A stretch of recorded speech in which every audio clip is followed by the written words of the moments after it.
কলকাতা থেকে নিউ জার্সির দূরত্ব প্রায় ১২,৫০০ কিলোমিটার। সেখানে বিশ্বকাপ ফাইনালে মুখোমুখি স্পেন এবং আর্জেন্টিনা।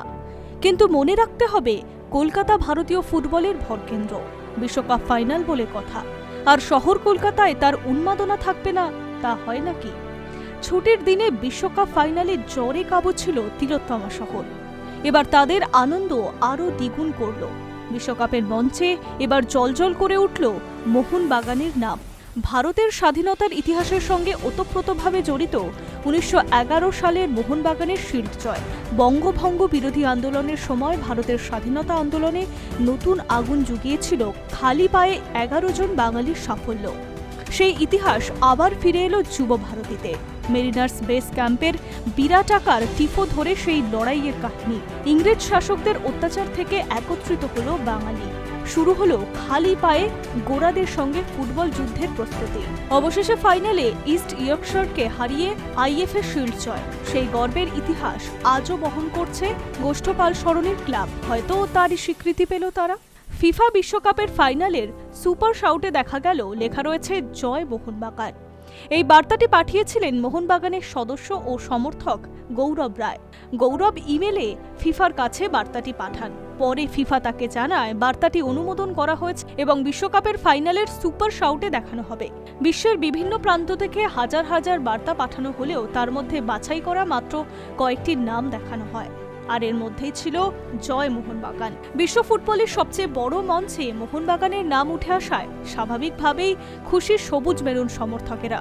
অন্যদিকে বাঙালি চিরকালই রাত জাগতে ভালোবাসে, কারণ বিশ্বকাপ তো আর ৪ মাস অন্তর হয় না, হয় ৪ বছর অন্তর। কেউ মেদিনীপুর, কেউ বাঁকুড়া, কেউ থাকে কলকাতায়, আবার কেউ ফারাক্কায়, কিন্তু 4 বছর অন্তর সবাই এক।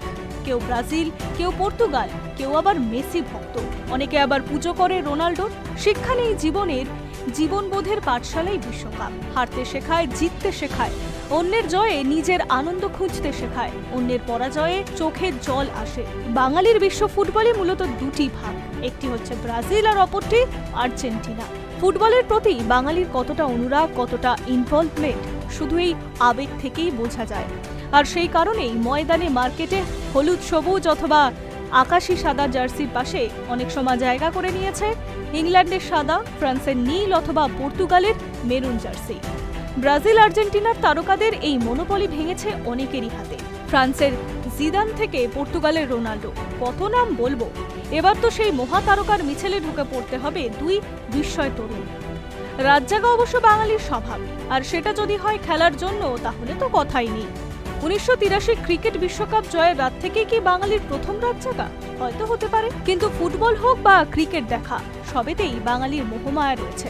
পরের দিন অফিস আছে, ঢুলতে ঢুলতে মেট্রো ধরা, ছাত্রদের স্কুল কলেজে আছে, তবুও অস্থির মন নিয়ে জেগে থাকা। তেমনই পরিবেশ তৈরি হয়ে গিয়েছিল গত ১.৫ মাসে।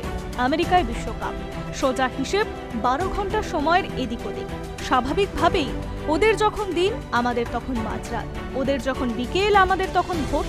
খেলা দেখতে গেলে ঘুমের সিস্টেমটাই বদলে ফেলতে হয়, তাতে অবশ্য কিছু বাদ যায়নি। বাঙালির রুটিন ছিল যতক্ষণ ফুটবল ততক্ষণ দুই চোখ এক নয়। অবশেষে সেই সময়ের ইতি ঘটল। সোমবার থেকে বাঙালির আবার সেই গতে বাঁধা ছন্দ। ১০টা ৫টার অফিস, রাজনৈতিক গালগল্প, নেতা মন্ত্রীদের ভাষণ, সংসারের ঝামেলা। রোনাল্ডো, এমবাপেকে নিয়ে মগ্ন বাঙালি আবার আলু পটলের বাজার দর নিয়ে আলোচনা করবে। কিন্তু আমরা দেখিয়ে দিয়েছি বাঙালির রক্তের হৃদয়ে, মননের চেতনায় ফুটবল সব খেলার সেরা। এবার রাত জাগা শেষ, নতুন রাত জাগার অপেক্ষায়। আশ্বিনের শারদ প্রাতে কখনো উমা ফিরবে তার বাপের বাড়িতে, আবার সেজে উঠবে আমাদের পাড়া, গ্রাম, শহর।